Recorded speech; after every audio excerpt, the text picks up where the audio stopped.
Thank you for joining us for the first in the Office of Early Learning webinar series. Please follow the directions on the screen and we will begin the webinar at 3:30.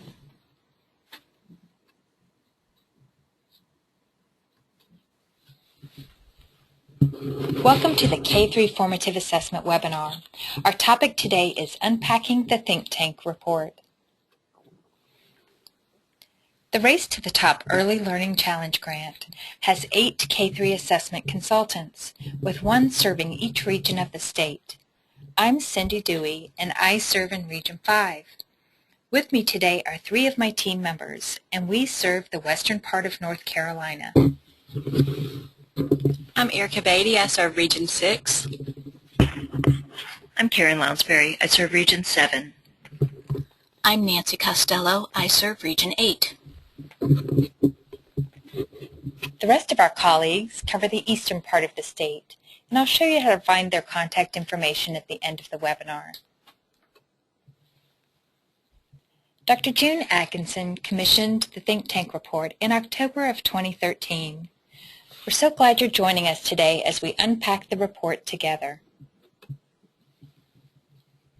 Due to the large number of participants in this webinar, it would not be possible to hear all of your voices, so everyone is currently muted.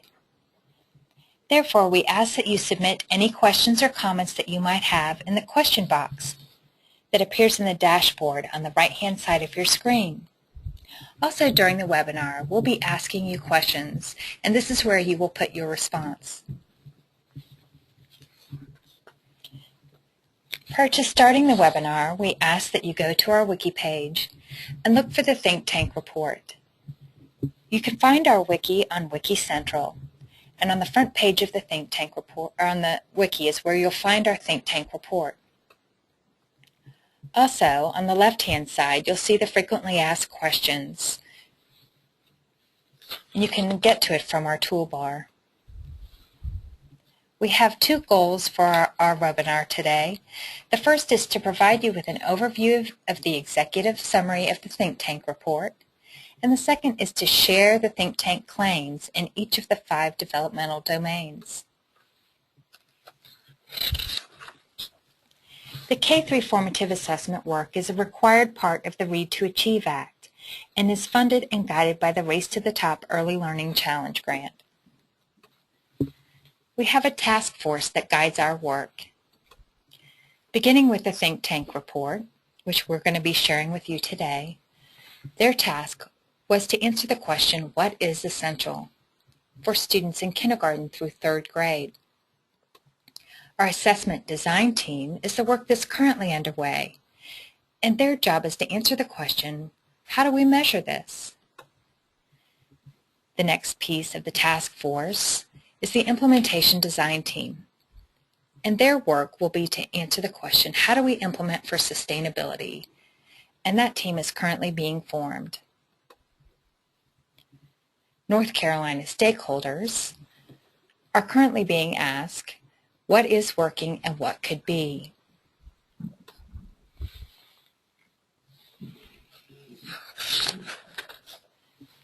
It's important to us to make these alignment and connections across the state.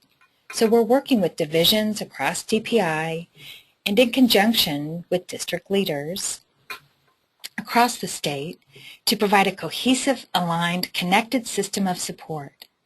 So members from various divisions at DPI and representatives from LEAs and community and parent groups are serving on the task force and continually reviewing the work. This work is also aligned with both North Carolina Standard Course of Study, which includes the Common Core Standards and North Carolina Essential Standards, and North Carolina Foundations for Early Learning and Development. Now that you have some context for the Think Tank work, Nancy is going to guide you through the executive summary of the Think Tank Report. Thank you, Cindy. The think tank was charged with proposing a plan to improve early learning instruction through more effective and efficient use of student-centered assessment. This group of teachers, parents, and scholars met over a 9-month period to review scientific findings and best practices and solicited input from stakeholders across the state. The executive summary highlights the research, proposal, recommendations, and claims made by the think tank. One of the major findings of the think tank is how very important the early years are in educational development.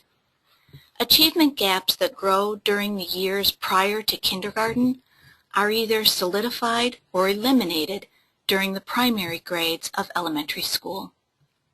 Therefore, education policy must increase its emphasis on student learning during this critical period in a way that recognizes each child's developmental needs.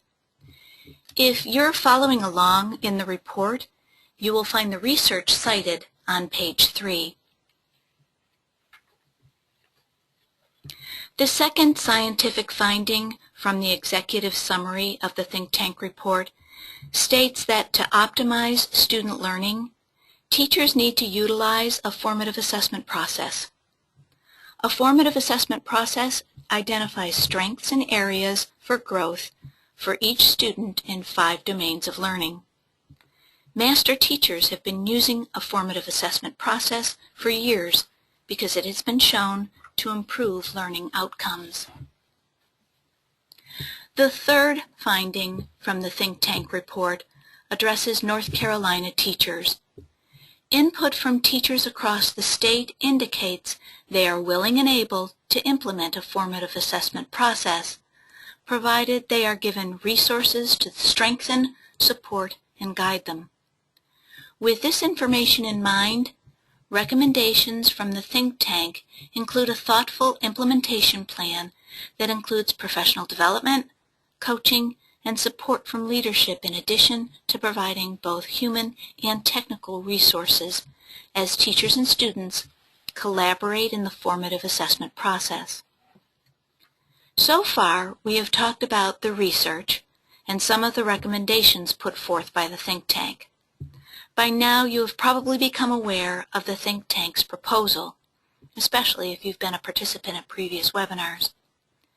The think tank proposed a formative assessment process that engages teachers and students, intended to be ongoing and an integral part of the instructional and learning process.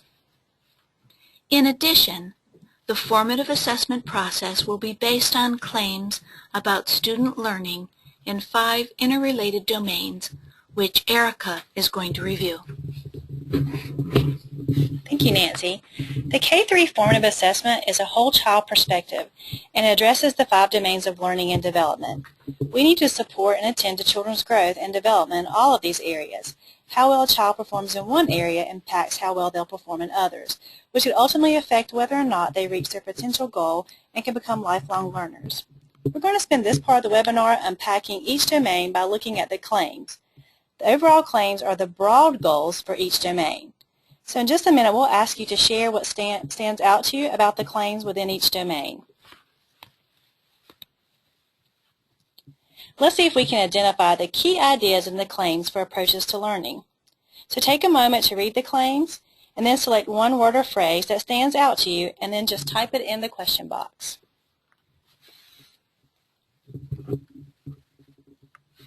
The approaches to learning domain addresses how children learn, and it includes their attitude and their interest toward learning.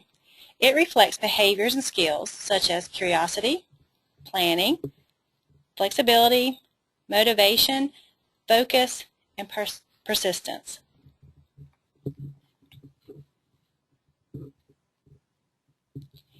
In just a minute, I'm going to ask you to review the claims, but before we begin, I'd like to take a few minutes to review 2 key words in claim number 1. Claim number 1 has to do with problem solving, and while we've been working in the field, several people have asked for clarification on content specific and the word content independent. So I'd like to provide you with an example that will hopefully clarify these concepts.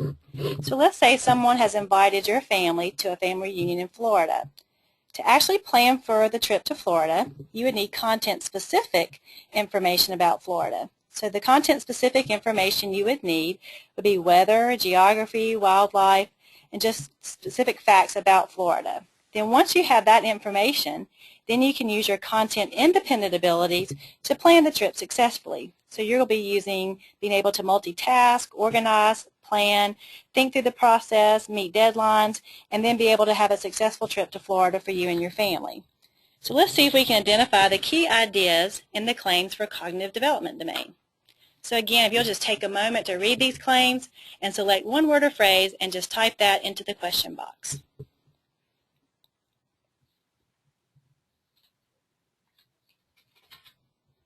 The cognitive development domain focuses on children's ability to acquire, organize, and use information in increasingly complex ways.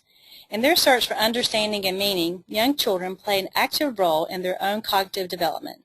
They begin to explain, organize, construct, and predict skills that lay the cognitive foundation needed to explore and understand increasingly sophisticated concepts and the world in which they live. They learn to apply prior knowledge to new experiences and then use this information to refine their understanding of concepts as well as to form new understanding. So now I'm going to pass it to Karen as she goes over our next domain. Thanks, Erica. Now we're going to look at the third domain of development, which is the emotional social developmental domain. And if you'll look up and see if you can identify the key ideas in the claims for emotional social domain. Just take a moment. And as you're reading, select one word or a phrase that stands out for you, and if you'll type it into the question box.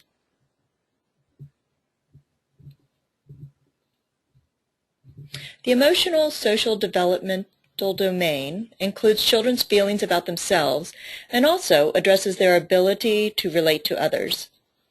Learning to manage and express emotions is also a part of this domain. Children's development in this domain affects their development in every other domain. For instance, children who develop a positive sense of self are more likely to try new things and work towards reaching goals. They tend to accept new challenges and they feel more confident about their ability to handle problems or difficulties that may arise. The fourth domain we're going to look at is health and physical development. So let's see if we can identify the key ideas in this claim. Take a moment and read over the claims. And as you're reading, select one word or phrase that stands out for you and go ahead and type it into the question box.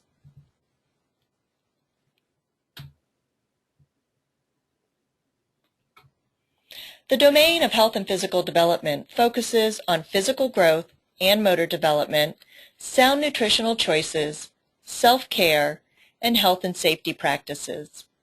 This domain is the foundation for the future health and well-being of all children. Good physical health and motor development supports children's learning and plays a part in their ability to be successful in almost any type of activity. And now Nancy's going to talk to you about our last domain. Thank you, Karen. The fifth domain is the language development and communication domain.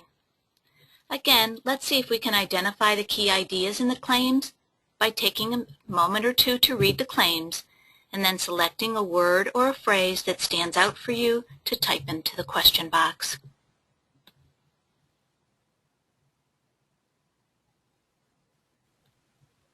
The language development and communication domain focuses on the foundational skills that children acquire and use in early elementary school and which continue to develop throughout their schooling.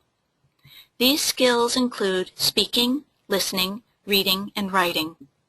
This domain encompasses nonverbal and verbal language skills used in understanding language and speaking effectively with others, as well as important emergent literacy skills in early reading and writing. This domain provides an integrated approach for understanding and supporting language and literacy development in young children. We have spent time unpacking the research and claims within the 5 domains of learning and development. Earlier, I talked briefly about recommendations for teacher support. Another recommendation from the think tank is establishing an assessment design team to craft learning progressions, performance descriptors, assessment targets, and assessment means to transfer the think tank's claims into an assessment that will be a usable instructional and learning resource for students in kindergarten through grade 3. This work is now underway. District staff serve on our work groups. They also provide input through focus groups and by reviewing our work. NC-DPI divisions are also represented on our work groups and provide input by reviewing our work. Our State Advisory Council, which is made up of a variety of stakeholders, including pre-K parents, district staff, and community members, guide and inform all of our work. We invite your questions and we'll post them on our FAQ section of our K-3 Assessment Wiki. Cindy is now going to give us an update on the KEA. You may have heard about the Kindergarten Entry Assessment Pilot. We are collaborating with UNC Charlotte to develop a process and criteria for selection. This process should be completed in the early spring of this year. The selected LEAs will represent 50% of districts in North Carolina, and training for piloting districts will occur during the NC-DPI Summer Institutes in July of 2014.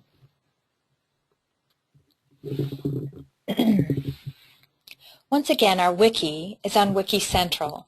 To stay updated and connected, please join our listserv on the front page of the wiki. And also, that's where you'll find the think tank report that we've shared with you today. And as Nancy mentioned, that's where the FAQs page is and where we'll be posting the responses to your questions from the webinar today. You'll also see a link that says Contact Us, and that's where you'll find all of our contact information, and you'll be able to find the consultant in your region. Thank you so much for joining us today. Our next K-3 Formative Assessment Update webinar is scheduled for April 9th from 3:30 to 4:30.